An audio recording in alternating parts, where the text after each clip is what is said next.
Hebreos capítulo 6 y vamos a leer desde el versículo 4 hasta el versículo 18.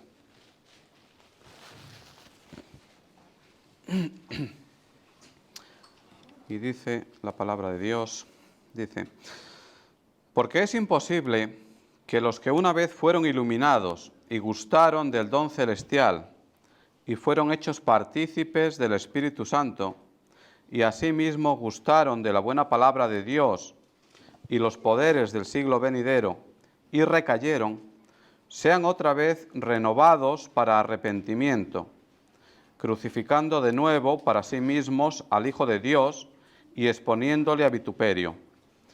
Porque la tierra que bebe la lluvia que muchas veces cae sobre ella, y produce hierba provechosa a aquellos por los cuales es labrada, recibe bendición de Dios. Pero la que produce espinos y abrojos es reprobada, está próxima a ser maldecida, y su fin es el ser quemada. Pero en cuanto a vosotros, oh amados, estamos persuadidos de cosas mejores y que pertenecen a la salvación, aunque hablamos así. Porque Dios no es injusto para olvidar vuestra obra y el trabajo de amor que habéis mostrado hacia su nombre, habiendo servido a los santos y sirviéndoles aún. Pero deseamos que cada uno de vosotros muestre la misma solicitud hasta el fin, para plena certeza de la esperanza, a fin de que no os hagáis perezosos, sino imitadores de aquellos que por la fe y la paciencia heredan las promesas. Porque cuando Dios hizo la promesa a Abraham, no pudiendo jurar por otro mayor, juró por sí mismo, diciendo: de cierto te bendeciré con abundancia y te multiplicaré grandemente. Y habiendo esperado con paciencia, alcanzó la promesa. Porque los hombres ciertamente juran por uno mayor que ellos, y para ellos el fin de toda controversia es el juramento para confirmación. Por lo cual, queriendo Dios mostrar más abundantemente a los herederos de la promesa la inmutabilidad de su consejo, interpuso juramento, para que por dos cosas inmutables, en las cuales es imposible que Dios mienta, tengamos un fortísimo consuelo los que hemos acudido para asirnos de la esperanza puesta delante de nosotros. Señor y Padre Santo, te doy gracias por este día y por todas las bendiciones que tú traes a nuestra vida, Señor. Te pido que bendigas este culto y que prepares el corazón de todos los hermanos de la Iglesia, Señor, para recibir aquello que tú tengas para ellos. Y te ruego a mí, Señor, que sea simplemente un canal por el que llegue tu palabra, Señor, para edificación de esta Iglesia. Ayúdanos en todas las cosas que hagamos y te ruego, Señor, que bendigas a todos los hermanos de la Iglesia. Todo esto te lo pido en el nombre de Cristo Jesús, nuestro Señor. Amén. Pues resulta que ha nevado y estamos bastante incómodos y molestos todos, pero yo creo que en realidad hay muchas cosas por las que tenemos que estar alegres, porque al fin y al cabo unos años nieva, otros años no nieva, después vendrá el calor y nos quejaremos de que hay mucho calor, de que el aire acondicionado no funciona, etcétera, etcétera. Entonces, creo que a veces tenemos que mirar un poco más allá de las cosas que hay a nuestro alrededor, o al menos cuando pasen cosas como estas, verlas siempre de una manera positiva. Yo me alegro de que nieve porque así, como ahora van a pasar un montón de años, pues tendremos tiempo de acordarnos de esta nevada. Pero siempre hay algún motivo importante por el que alegrarnos. Y aquí vosotros veis el título de la predicación, que es: a vosotros, amados, os espera lo mejor. Y eso viene del versículo 9 que hemos leído. He leído bastantes traducciones de la Biblia y la nuestra, la Reina Varela, dice: pero en cuanto a vosotros, oh amados, estamos persuadidos de cosas mejores y que pertenecen a la salvación, aunque hablamos así. Pero hay otras versiones, la Nueva Versión Internacional más o menos dice esto que yo he puesto aquí: a vosotros, amados, os espera lo mejor. Y ya por no hacerlo muy largo, no he añadido lo que pertenece a la salvación. Así que hay cosas importantes por las cuales nosotros debemos estar siempre alegres, sea cuales sean las cosas que pasen a nuestro alrededor. Y por empezar por algún punto, si vosotros recordáis, porque llevamos ya un montón de tiempo con el libro de los Hebreos y estamos más o menos hacia la mitad, todavía no no hemos llegado a la mitad, pero falta poco. Si recordáis, este es un libro que fue escrito a los judíos, a personas que conocían muy bien la ley, probablemente por un judío, no sabemos quién es el autor, y si recordáis, esto empieza hablando de Cristo. El objetivo de la carta a los hebreos es mostrarle a los judíos que conocían la ley que ahora empezaba algo nuevo y que todo aquello que conocían de atrás, la ley de Moisés, los ritos, el culto en torno al templo y todo esto había cambiado, porque ahora había venido el Mesías, había venido Cristo. Y por eso esta carta empieza diciendo que Dios, habiendo hablado muchas veces y de muchas maneras en otro tiempo a los padres por los profetas, ahora habla a través de, o por medio, nos ha hablado por el Hijo. Entonces, la carta tiene como objetivo mostrar que Cristo es el Mesías, que Cristo es Dios, que Cristo es superior a Aarón, que Cristo es superior a Moisés. Y cuando llegamos al capítulo 5, el autor de la carta quería demostrarle a los hebreos que Cristo es el gran sumo sacerdote, un gran sumo sacerdote superior a todos los anteriores que venían de la línea de Aarón. Y trató de mostrarle en el capítulo 5 que en Cristo que Cristo reúne todas las características que tenía necesarias para ser sumo sacerdote, que Cristo empezó a ser sumo sacerdote en la tierra durante sus días entre ellos, entre nosotros, en el mundo, y que ahora era el gran sumo sacerdote que estaba en la presencia de Dios intercediendo por nosotros. De todas aquellas características que se requerían para ser sumo sacerdote, había una a la que los judíos podían poner algún tipo de objeción, y esa era que Jesús, el Mesías, no era de la línea de Aarón, porque vosotros sabéis, los levitas, los sacerdotes y todas aquellas personas que estaban relacionadas con el culto, de acuerdo a la ley de Moisés, venían de la tribu de Leví. Y en concreto los sacerdotes más importantes eran descendientes de Aarón. Y Jesús ni es de la tribu de Leví ni es descendiente de Aarón. Por tanto, ellos podían decirle, Jesús no puede ser el gran sumo sacerdote porque no es de la tribu de Leví y tampoco es descendiente de Aarón. Y entonces el autor de Hebreos lo que le decía es que en Cristo se cumple un orden diferente. Cristo pertenece a un orden diferente, su sumo sacerdocio es de un orden diferente y superior al orden arónico, que es el orden de Melquisedec. Y ahí tenéis capítulo 5, versículo 6, donde se cita un salmo y se dice, tú eres sacerdote para siempre según el orden de Melquisedec.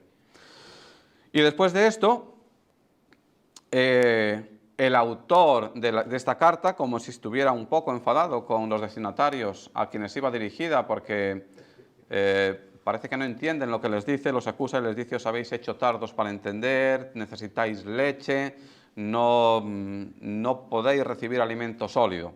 Y hasta ahí es hasta donde habíamos llegado. En el capítulo 6, el autor de Hebreos ya, después de esa pequeña reprimenda, pues cambiaba un poco el tono y le decía, bueno, sois tardos, pero podemos ir adelante, podemos dejar atrás las cosas que nos impiden avanzar y podemos seguir adelante hacia la madurez espiritual, y es lo que nos dicen los primeros versículos del capítulo 6, y en el 3 dice, esto haremos si Dios de verdad lo permite. Y lo importante por nuestra parte es que tener la disposición a crecer, a madurar, a ir un poquitín más lejos en el crecimiento espiritual, aunque después todo depende de la soberanía de Dios, y es Dios quien debe decidir si eso es así o no es así. Y ahora, cuando llegamos ya al versículo 4 del capítulo 6, nos encontramos con unos versículos muy complejos. Estos versículos que hay entre el capítulo 6, versículo 4 y versículo 8, han suscitado muchísimos debates en los últimos milenios, porque hay personas que los interpretan de un modo y hay personas que los interpretan de otro modo. Aquí hay palabras como iluminados o gustaron el don celestial, o fueron hechos partícipes del Espíritu Santo, gustaron la buena palabra.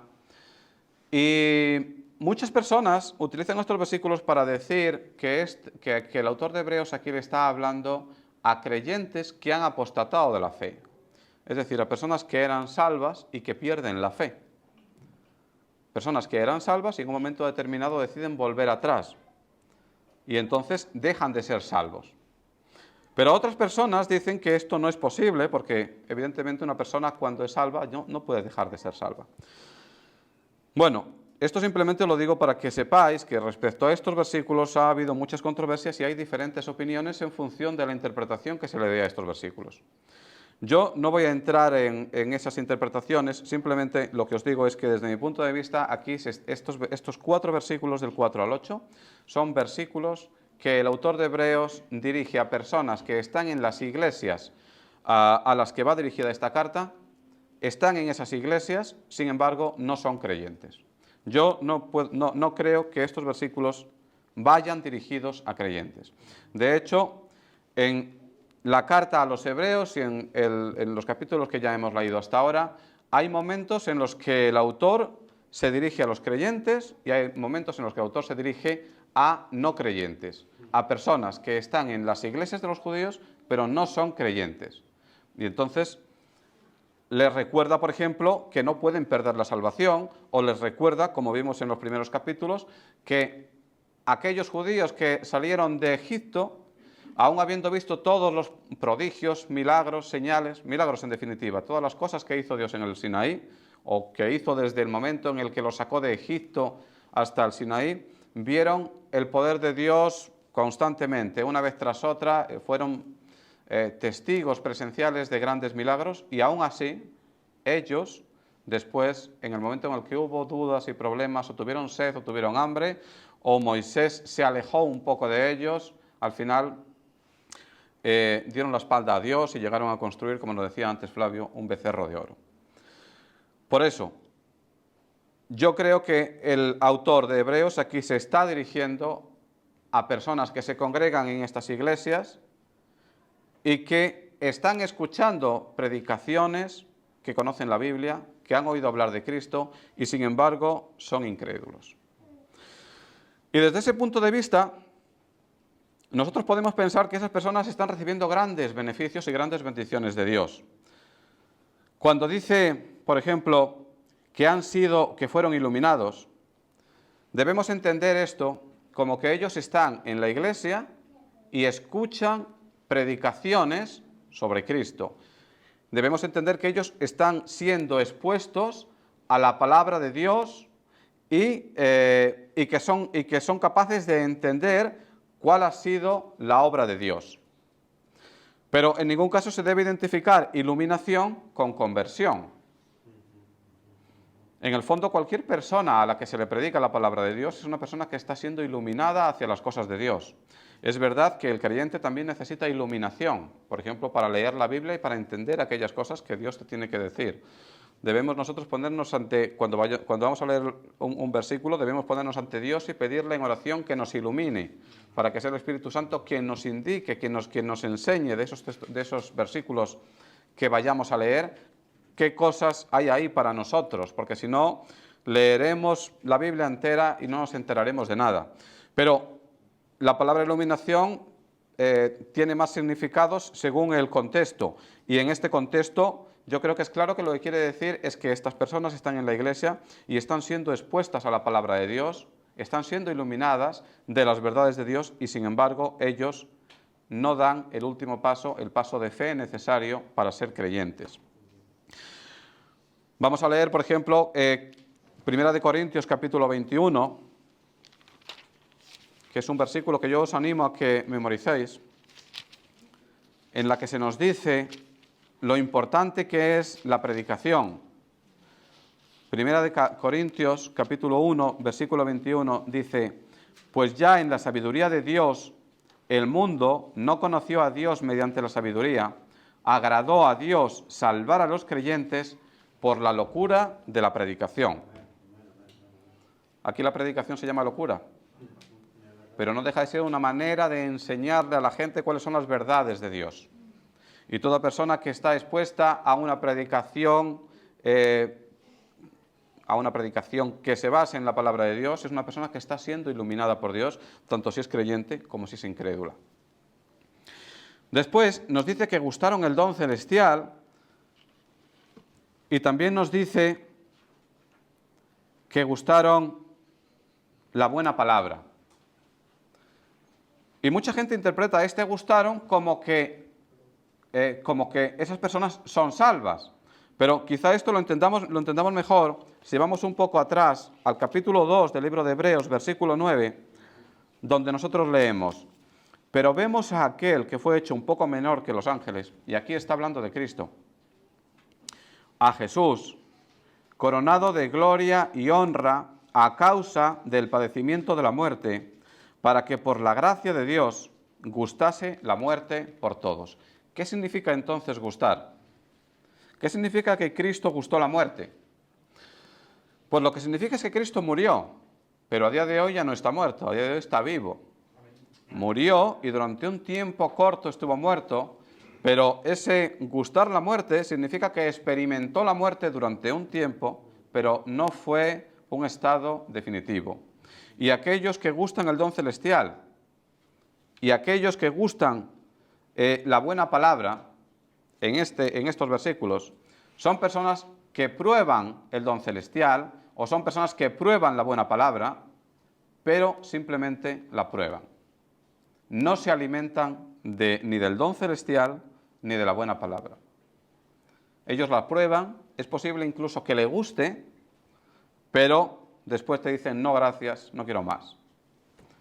Gustan algo y tal vez les resulte muy interesante, pero deciden quedar separados en algún punto y no seguir adelante, no alimentarse definitivamente de eso que están gustando.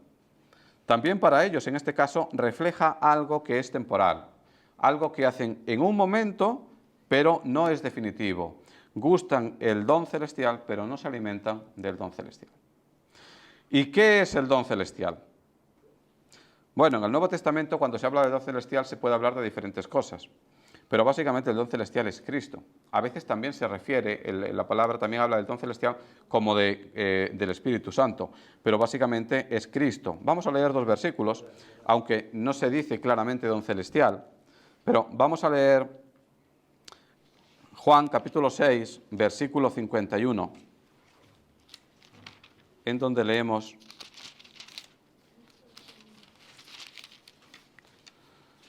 Juan 6, versículo 51, dice: yo soy el pan vivo que descendió del cielo. Si alguno comiere de este pan, vivirá para siempre. Y el pan que yo daré es mi carne, la cual yo daré por la vida del mundo. Aquí no se dice que Cristo sea el don celestial de esa manera, pero se puede deducir, porque Cristo es aquel que descendió del cielo. Y vamos a leer 2 de Corintios, capítulo 9. 2 de Corintios, capítulo 9, versículo 15, donde leemos, y este es un versículo muy corto, que dice: gracias a Dios por su don inefable. Y ese don inefable es Cristo. Es el don que Dios nos da. El pan del cielo, el pan que descendió del cielo. Es Cristo. Hay otros versículos en los que también se puede identificar con el Espíritu Santo. Por ejemplo, el libro de los Hechos, capítulo 2, versículo 38. Hechos, capítulo 2.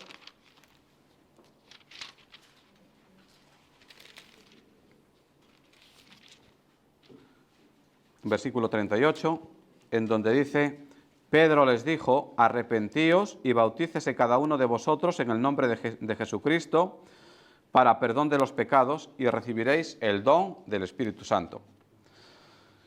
Pero en este contexto, el don celestial es Cristo.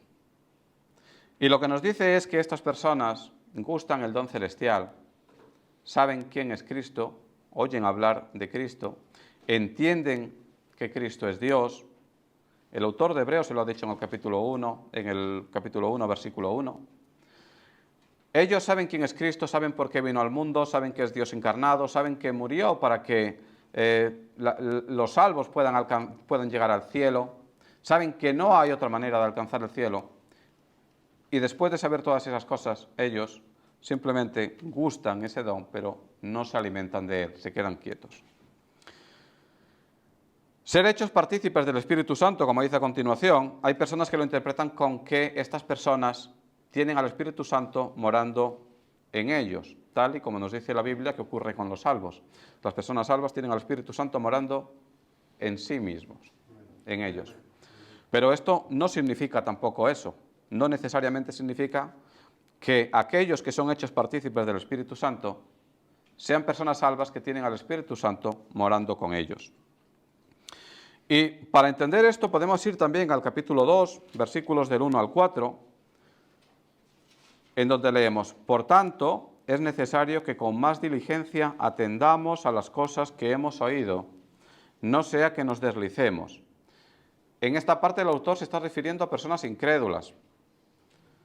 Y le dice, no sea que nos deslicemos, porque si la palabra dicha por medio de los ángeles fue firme y toda transgresión y desobediencia recibió justa retribución, ¿cómo escaparemos nosotros si descuidamos una salvación tan grande? La cual, habiendo sido anunciada primeramente por el Señor, nos fue confirmada por los que oyeron, testificando Dios juntamente con ellos, con señales y prodigios y diversos milagros y repartimientos del Espíritu Santo. Aquí el autor de Hebreos le está diciendo que no deben descuidar la salvación y les está recordando que la verdad de que Cristo es el Salvador es algo conocido, que muchos han testificado que eso es así y que ellos han visto prodigios y milagros y repartimientos del Espíritu Santo. En resumen, que ellos han visto al Espíritu Santo obrar en la vida de otras personas. Han visto tal vez milagros hechos por los discípulos de Cristo o por discípulos de estos discípulos. Y aún así, después de haber visto todos esos milagros, ellos no terminan de decidirse a ser salvos. Pero el mero hecho de presenciar esas cosas los hace partícipes del Espíritu Santo. Ellos han participado de la obra del Espíritu Santo a su alrededor. Y cuando dice que gustaron la buena palabra de Dios y los poderes del siglo venidero, evidentemente no está hablando de la Biblia, no está hablando de que ellos conocen la palabra de Dios. Es evidente que si las personas a quienes va dirigida esta carta son judíos, ellos conocen perfectamente el Antiguo Testamento. Los judíos estudiaban las Escrituras. Los judíos iban a las sinagogas y leían porciones de las Escrituras y tenían fariseos y tenían intérpretes de la ley que en teoría, aunque no siempre se cumplía, pero en teoría deberían explicarle al pueblo la ley. Así que ellos tenían un conocimiento grande de la ley, en lo que, al menos de la ley, de la Biblia, de la palabra de Dios, respecto al Antiguo Testamento. Pero ellos también, al estar en una iglesia, tienen la suerte de conocer el Evangelio. Y el autor de Hebreos aquí les habla de Cristo y le presenta a Cristo como quien es en verdad, que es el Hijo de Dios. Por tanto, ellos han tenido muchos beneficios.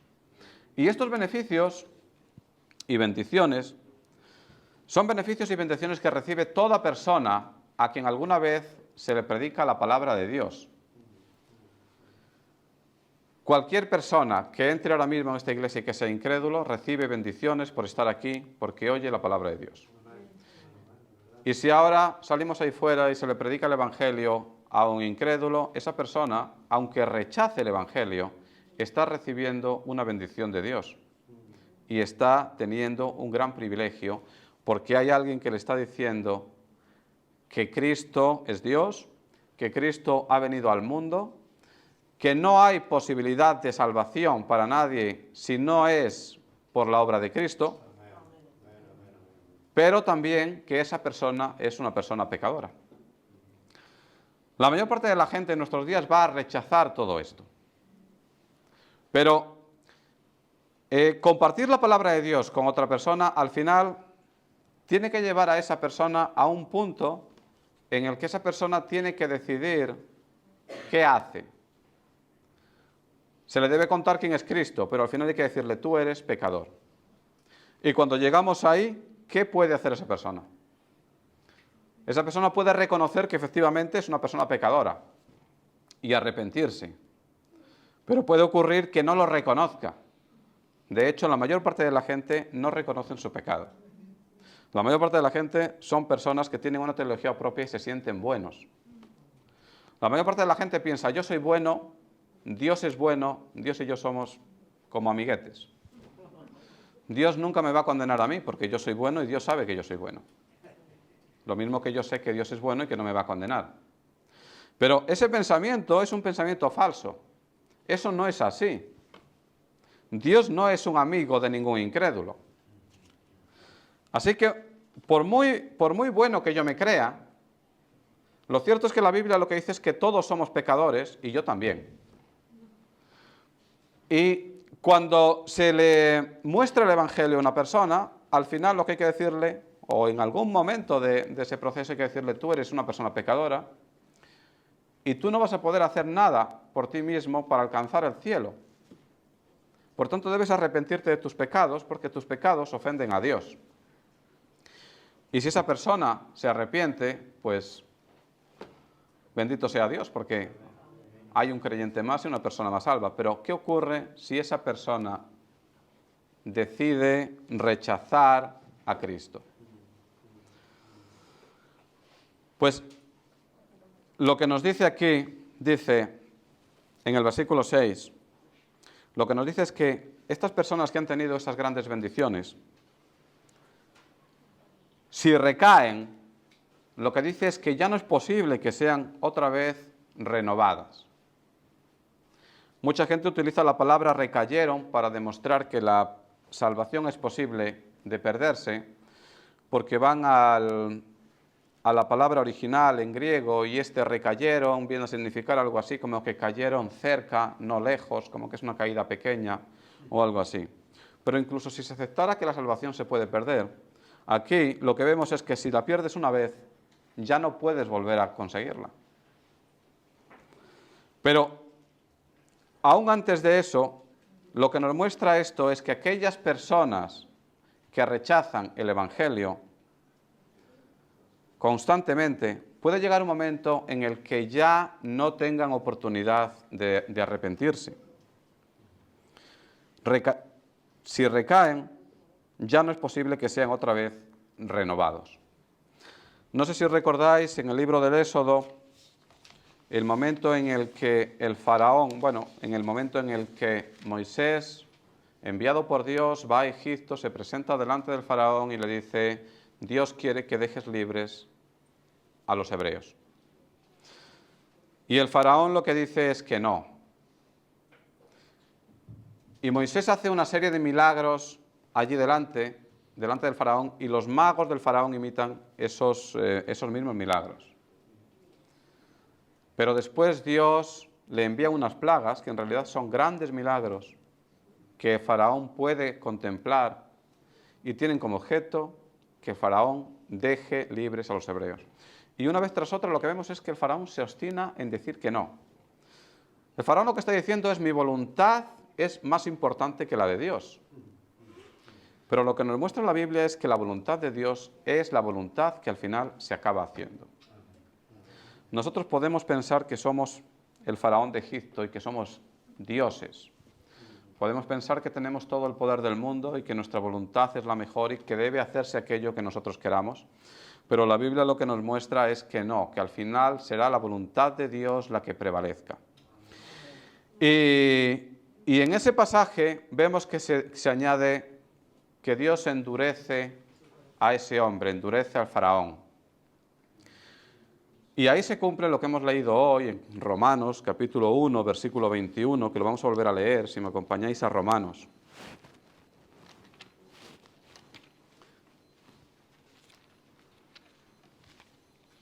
Romanos, capítulo 1.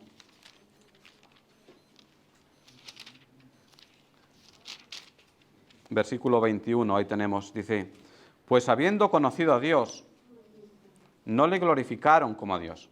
Si pensamos en el faraón, vemos que el faraón conoce a Dios, en cierta medida, al menos conoce su poder. Y aquí estas personas en el libro de Hebreos también conocen a Dios, porque le han predicado sobre Dios y le han dicho, Cristo es Dios, Cristo ha venido al mundo para salvar a los hombres, no hay otra manera de salvarse, nadie se puede salvar a sí mismo. Y aún habiendo conocido a Dios, dice aquí en Romanos, ni le dieron gracias, no le glorificaron como Dios, perdón, ni le dieron gracias, sino que se envanecieron en sus razonamientos y su necio corazón fue entenebrecido. Y esto es lo que ocurre con aquellas personas que una vez tras otra, de manera constante, rechazan el Evangelio. Su corazón poco a poco se va entenebreciendo y es llegado a un punto imposible que esas personas puedan volver a ser salvas. Así que tengamos cuidado con pensar que podemos ser salvos en un futuro. Si Dios nos llama hoy, respondamos hoy, no esperemos a mañana. Yo parto de la base de que hoy todos los que estamos aquí somos salvos, pero si hubiera alguno que no lo es, si hubiera alguno que tenga dudas, si hubiera alguno que piensa que no lo es, yo creo que es mejor que no espere a mañana para arrepentirse. Porque puede ocurrir que ya no haya oportunidad mañana. Tal vez la oportunidad sea hoy y mañana ya no tengas oportunidad de arrepentirte. Y quiero deciros también, antes de seguir adelante, que nosotros no podemos pensar que la salvación se pierde. La salvación te la da Dios. Puede ocurrir que haya personas que digan que son salvas, que actúen como si fueran salvas. Puede haber personas que convenzan a todo el mundo de que verdaderamente son salvos. Y aún así, en realidad, no lo sean. Pero aquel que es salvo de verdad no puede perder la salvación. Vamos a leer algunos versículos. Uno está en Juan, capítulo 10, versículo 27. Todos lo conocéis. Juan, capítulo 10, versículo 27, dice: mis ovejas oyen mi voz y yo las conozco y me siguen.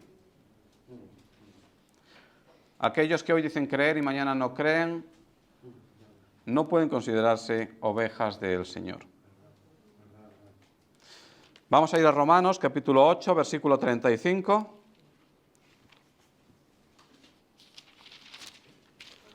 Romanos 8, capítulo 35, que dice: ¿quién nos separará del amor de Cristo?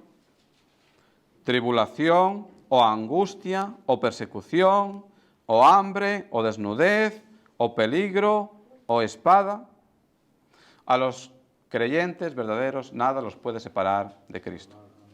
Nada.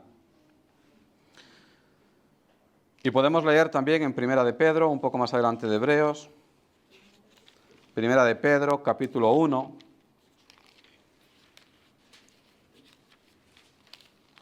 Primera de Pedro, capítulo 1, versículo 4 y versículo 5, que dice, leamos desde el 3, bendito el Dios y Padre de nuestro Señor Jesucristo, que según su grande misericordia nos hizo renacer para una esperanza viva por la resurrección de Jesucristo de los muertos, para una herencia incorruptible, incontaminada e inmarcesible, reservada en los cielos para nosotros, que sois guardados por el poder de Dios mediante la fe, para alcanzar la salvación que está preparada para ser manifestada en el tiempo postrero. El creyente verdadero es guardado por Dios y aunque se aleje en algún momento, nunca dará la espalda a Dios. Por tanto, no podemos pensar que la salvación se pierde. Lo que sí podemos pensar es que mucha gente que dice que es salva realmente no lo sea. Puede haber muchos que digan que lo son e incluso que actúen como tales, pero realmente el corazón solo lo conoce Dios. Y no debemos pensar, viendo ese tipo de ejemplos, que la salvación es posible ganarla hoy, perderla mañana, volver a ganarla después y así sucesivamente. Esa es una teología totalmente equivocada. Y lo que dice a continuación estos versículos tiene que ver con eso. Es imposible estar crucificando a Dios una vez tras otra. A Cristo, perdón. Cristo murió una sola vez. Y eso debe ser suficiente para cualquiera. Que Cristo no puede ser crucificado dos veces significa que significa que nadie va a tener dos oportunidades. Y lo que viene a continuación Es una ilustración en la que se contrasta los creyentes con los incrédulos.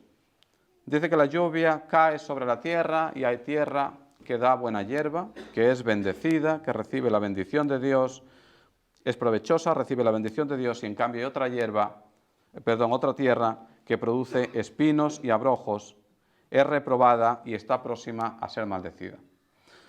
En el fondo es una ilustración con la que trata de reforzar todo lo que ha dicho anteriormente y viene a decir que la palabra de Dios, la predicación del Evangelio, esas cosas sobre las que las personas son iluminadas, lleva a unos al arrepentimiento y a la salvación y lleva a otros a la indiferencia y por tanto a la condenación. En estos versículos lo que se ve claro es que la salvación no es para todo el mundo. Y tengamos cuidado con esto porque hay muchas corrientes que dicen que Dios es lo bastante bueno como para que al final de todo el mundo sea salvo. Entre los católicos hay unas ideas que se llaman, una corriente que se llama universalismo, que lo que viene a decir es que al final de los tiempos todo el mundo será salvo, e incluso Satanás y los ángeles caídos serán perdonados. No hay en la Biblia nada que sustente todo esto. Al contrario. Bueno, si nosotros estamos en una iglesia, si hemos entrado más de una vez, si escuchamos predicaciones, si leemos la Biblia, y en algún momento tenemos dudas de si somos salvos o no, tengamos cuidado porque la palabra de Dios le da mucha importancia a este tipo de cosas. No debemos jugar con Dios y si tenemos dudas de la salvación, no esperemos a mañana para arrepentirnos. Cuando llegamos al versículo 9, todo cambia, porque aquí vemos que dice, pero en cuanto a vosotros, oh amados. Y la palabra vosotros la repite dos cosas, aquí y en el versículo 11, que vuelve a decir vosotros. ¿Y quiénes son estos vosotros? A estos los define como amados en el versículo 9. Y si antes estaba hablando de cosas que le van a pasar a los incrédulos y del peligro de la incredulidad, ahora a quien se refiere es a aquellas personas que son salvas. En la Biblia, en el Nuevo Testamento, siempre que se utiliza la palabra amados es para referirse a creyentes, a personas salvas. Y aquí se refiere a los salvos. Aquí no hay ninguna duda. Vosotros, oh amados, en cuanto a vosotros, oh amados, lo que le viene a decir es para vosotros hay otras cosas. Y esas otras cosas empiezan con la salvación. En esta carta, el autor de Hebreos le da mucha importancia a la salvación, porque está hablando de Cristo. Le está diciendo Cristo es Dios. Le está diciendo el pacto antiguo queda en parte abolido porque ahora es todo diferente. No nos podemos relacionar con Dios si no es a través de Cristo. No a través de los sacrificios y no a través de los rituales. Pero, ¿cuál es el fin último de todo ello? Pues no es otra cosa nada más que la salvación. Debemos entender quién es Cristo para alcanzar la salvación. Y cuando llegamos aquí, el autor de Hebreos ha mencionado la salvación al menos 6 veces. En el capítulo 1, versículo 14, dice: ¿no son todos espíritus ministradores enviados para servicio a favor de los que serán herederos de la salvación? Después tenemos capítulo 2, versículo 3, que lo leímos antes. ¿Cómo escaparemos nosotros si descuidamos una salvación tan grande? Capítulo 2, versículo 10, que nos dice: porque convenía a aquel por cuya causa son todas las cosas y por quien todas las cosas subsisten, que habiendo de llevar muchos hijos a la gloria, perfeccionase por aflicciones al autor de la salvación de ellos. Y después en el capítulo 5, versículo 9, volvemos a leer: y habiendo sido perfeccionado, vino a ser autor de eterna salvación para todos los que le obedecen. Y ahora vuelve a mencionar otra vez la palabra salvación. Entonces, ¿cuál es el objetivo del autor de Hebreos? Mostrarle a estas congregaciones quién es Cristo para que puedan alcanzar la salvación.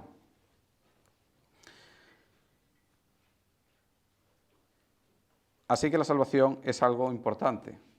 Es lo más importante para una persona. Nosotros podemos ganar el mundo, pero ¿de qué sirve ganar el mundo si perdemos el alma? ¿De qué sirve tenerlo todo si al fin y al cabo la vida es un tiempo que se va a acabar? Por muy largo que parezca que es la vida humana. La salvación es aquello que está detrás de la intención del autor de Hebreos al mostrar a Cristo como el Mesías y como el Hijo de Dios, como Dios encarnado. Y sigue diciendo aquí: Dios no es injusto para olvidar vuestra obra y el trabajo de amor que habéis mostrado hacia su nombre, habiendo servido a los santos y sirviéndole aún. En este versículo y en los siguientes, el autor de Hebreos se dirige a los miembros de la Iglesia, a los salvos en concreto, y primero de todo le dice que Dios no es injusto para olvidar la obra que ellos hayan hecho, cosa esta que nos debe hacer recapacitar si es que alguna vez hemos pensado que Dios es injusto. Este es un pensamiento que tienen todos los incrédulos. Mucha gente rechaza a Dios diciendo que Dios es injusto. Y mucha gente rechaza a Dios porque en su vida han ocurrido cosas tristes, cosas lamentables, y culpan de ello a Dios. Hay personas a quienes pierden a su padre, a su madre, un hijo, quien sea, y culpan a Dios y piensan que Dios es injusto. Pero nosotros, no, como creyentes, no debemos pensar eso jamás. Dios no es injusto porque eso sería contrario a la naturaleza de Dios. Y Dios no olvida la obra. ¿Qué obra? La obra del creyente. ¿Y qué creyente tiene obra? Todo creyente debe tener una obra. Ningún creyente se puede presentar ante Dios con las manos vacías diciendo: yo creo en ti, he creído siempre, pero no tengo obra ninguna. Todo creyente tiene que presentarse ante Dios con alguna obra, si no es difícil que sea creyente. Y aquí nos muestra algunas cosas que tienen que ver con esa obra. Dice: el trabajo de amor que habéis mostrado hacia su nombre. ¿Hacia quién? Hacia Cristo. No puede haber un creyente que no tenga amor hacia Cristo. ¿O es posible algo así? No, no es posible. No es posible que un creyente no ame a Cristo, porque si no amas a Cristo no entiendes lo que ha hecho o bien no estás reconociendo su obra. Hay personas que se creen creyentes o personas religiosas que piensan que pueden relacionarse con Dios ignorando a Cristo. No es posible. Vamos a leer 2 versículos del primer libro de Juan, un poco más adelante. Primera carta de Juan, capítulo 4, versículo 19. Dice: nosotros le amamos a Él porque Él nos amó primero. ¿Es esto así? Sí, esto es así. Dios nos amó a nosotros primero. Y si somos creyentes entenderemos su amor y seremos capaces de amarlo. Si no, es difícil. Y el versículo 9, ¿qué dice? De Juan, primera de Juan, capítulo 4, versículo 9. Dice: en esto se mostró el amor de Dios para con nosotros, en que Dios envió a su Hijo unigénito al mundo para que vivamos por Él. Entonces, ¿nos amó primero? Sí. ¿Y en qué medida nos ha amado Dios? Pues en una medida muy grande. Y si somos creyentes debemos entenderlo, porque debemos entender la gran obra de Cristo. Dios da a su Hijo para que muera de una manera terrible por nosotros, para salvarnos a nosotros. Y a continuación dice otras cosas que tienen que ver con los creyentes. Dice: habiendo servido a los santos y sirviéndoles aún. Todo creyente debe ministrar en alguna medida a otros creyentes. No es posible que haya un creyente que no sienta interés por otros creyentes. Todos nosotros formamos parte del cuerpo de Cristo y debemos ayudarnos unos a otros. Ayudarnos es un concepto muy amplio que puede abarcar cualquier cosa. Ayudamos a otro creyente, a otro hermano, a veces simplemente animándolo o de muy diferentes formas podemos ayudarnos entre nosotros. En cualquier caso, es evidente que los creyentes deben sentir a los otros creyentes como parte de su misma familia espiritual. y deben estar involucrados en la vida de la Iglesia y deben preocuparse de lo que ocurre con otros creyentes a su alrededor. Si no ocurre eso, es posible que quien no haga eso, es posible que sea un creyente todavía inmaduro. Pero un creyente maduro debe mostrar interés por otros creyentes y tratar de ayudarlos cuando pasan por momentos difíciles. Después indica que el creyente debe ser diligente. Aquí utiliza la palabra solicitud. Deseamos que cada uno de vosotros muestre la misma solicitud hasta el fin. Solicitud es una palabra que significa, refleja anhelo o prisa por hacer algo, pero significa también, y lo he buscado esta mañana en el diccionario, es hacer algo con amabilidad o con cariño hacia otra persona. Y un creyente debe mostrar solicitud, es decir, debe desear hacer cosas por otros hermanos o por la misma iglesia, con amabilidad y con cariño, sin verlo como si fuera una cosa molesta o una cosa desagradable. Y después dice, no os hagáis perezosos, algo que es bueno en cualquier caso, sino imitadores de aquellos que por la fe y la paciencia heredan las promesas. ¿Quiénes son estos? ¿Quiénes son aquellos que por la fe y la paciencia heredan las promesas? Pues los creyentes o los santos. Y lo que nos viene a decir aquí la palabra de Dios es que en lugar de ser perezosos, seamos diligentes e imitadores de los santos, de los creyentes. Naturalmente, los santos no son imágenes de piedra o de madera que están colocados en un lugar importante y a quienes hay quien se dirige pidiéndole cosas. Los santos, en el contexto bíblico, son los creyentes. Si nosotros somos personas, si somos creyentes, nosotros somos santos. Y lo que nos dice aquí la palabra de Dios es algo muy importante, que nos debe hacer pensar a nosotros a quién imitamos o a quién queremos imitar o en quién nos fijamos. Vivimos un tiempo en el que las redes sociales alcanzan todo y hay muchos influencers, no sé si lo pronuncia bien, personas que influencian, ¿no? Y personas que se ganan la vida influenciando. ¿Y cómo influencian todas estas personas en Instagram, en Twitter, en YouTube o donde quiera que sea? Pues a veces influencian simplemente cambiándose de ropa, poniéndose zapatillas de marca o haciendo tonterías. Estos son los grandes influencers de nuestro tiempo, pero la palabra de Dios nos dice que aquellos que deben ser los influencers de los creyentes son otros, son los santos. Y nosotros en la Biblia tenemos muchos santos en los que fijarnos. Podemos fijarnos en Abraham o en Jacob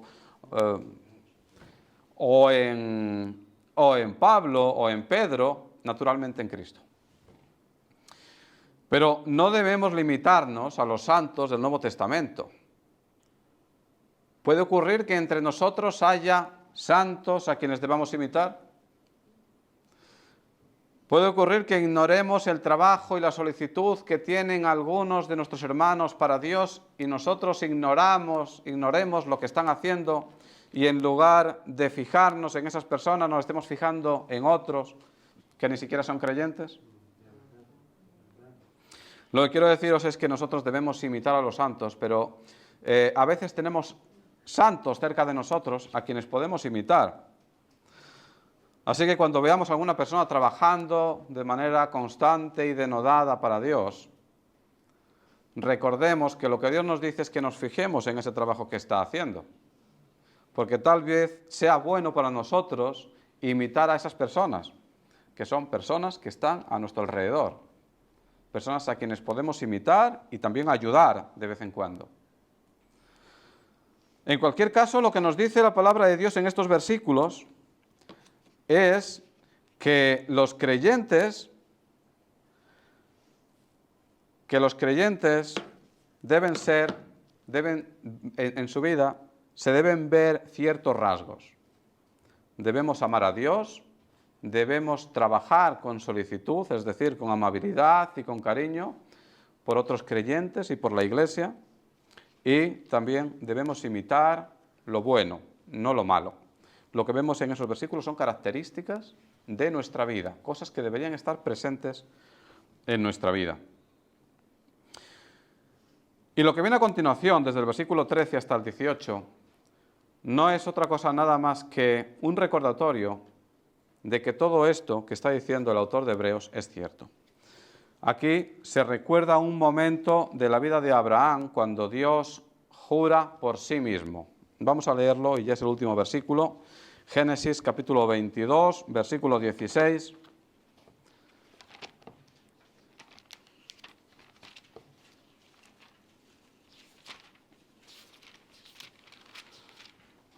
Génesis capítulo 22.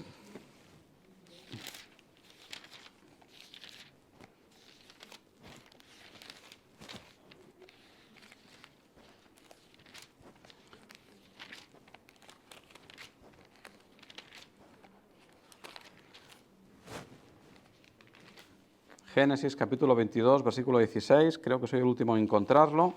Aquí nos dice, y dijo Dios, por mí mismo he jurado, dice Jehová, que por cuanto has hecho esto y no me has rehusado tu hijo, tu único hijo. Dios jura por sí mismo en un momento en el que le da una promesa a Abraham. Y lo que nos recuerda el libro de Hebreos aquí, y se lo recuerda a los hebreos que conocían la ley, que conocían esa cita del libro del Génesis, lo que les recuerda es que la palabra de Dios es firme, que Dios es fiel. Y Cristo en el Nuevo Testamento lo que nos dice es que nuestra palabra sea sí, sí y no, no. Es decir, que no juremos y debemos evitar jurar. Y para ello lo que debemos hacer es que nuestra palabra tenga valor, que no digamos una cosa y hagamos la contraria. Pero en el Antiguo Testamento era costumbre, en aquellos tiempos, hacer juramentos y siempre se juraba por algo que estaba por encima de la propia persona que juraba. Pero por encima de Dios no hay nada, y Dios aquí, en cierta medida, se aviene a las costumbres humanas, y siguiendo esas costumbres humanas, jura como juraban ellos. Pero Dios naturalmente no necesita jurar, porque Dios es fiel y su palabra tiene un valor. Aún así, Dios jura, y lo que nos dice esta parte del libro de Hebreos es que hay dos cosas que demuestran que aquellas promesas de Dios son ciertas. Una es la propia naturaleza de Dios, que es invariable. Dios no puede mentir. Por tanto, cuando Dios te dice que hace algo, Dios lo hace, porque forma parte de su naturaleza. Y la otra es la propia palabra de Dios, en donde está registrada la voluntad de Dios. En cualquier caso, esto nos tiene que llevar a darnos cuenta de que aquellas cosas que Dios nos dice son ciertas. Y lo que Dios ha dicho en este pasaje es, primero, a los incrédulos que no esperen a mañana para arrepentirse de sus pecados. Y a los creyentes que para ellos hay reservadas cosas importantes, es decir, la salvación, fundamentalmente. Que es, sin ninguna duda, lo más importante que nosotros, que pueda haber en nuestra vida. Nada hay más importante que la propia salvación. Ahora, la salvación es algo que tiene que verse. No podemos decir que somos salvos y vivir como incrédulos. Si verdaderamente somos salvos, en nuestra vida tiene que haber cosas que demuestren que efectivamente somos salvos. Y yo quiero terminar ya preguntándonos a todos y preguntándoos a vosotros si esas cosas que demuestran que somos salvos existen en nuestra vida y la gente las ve. ¿Ve la gente que yo soy salvo? ¿O me ve como podría ver a mi vecino incrédulo? Que esto nos lleve a alguna reflexión. Señor y Padre Santo, te doy gracias por todas las bendiciones que tú nos das y te pido, Señor, que nos ayudes a hacer tu voluntad, Señor, a crecer en el conocimiento de tu palabra y en el conocimiento de quién eres tú, Señor, y te pido que nos ayudes a dedicarte tiempo y nos ayudes también, Señor, a trabajar para tu obra. No hay nada más importante que tú en nuestra vida, Señor. Ayúdanos a reconocerlo y a ponerte a ti siempre delante de cualquier otra consideración o delante de cualquier otra cosa que sea importante para nosotros. Gracias por todas las cosas que tú nos das. Bendice todo lo que hemos hecho hoy, Señor, y te ruego que nos ayudes a llegar a casa bien y que demos testimonio de ti allí donde estemos. Todo esto te lo pido en el nombre de Cristo, nuestro Salvador. Amén.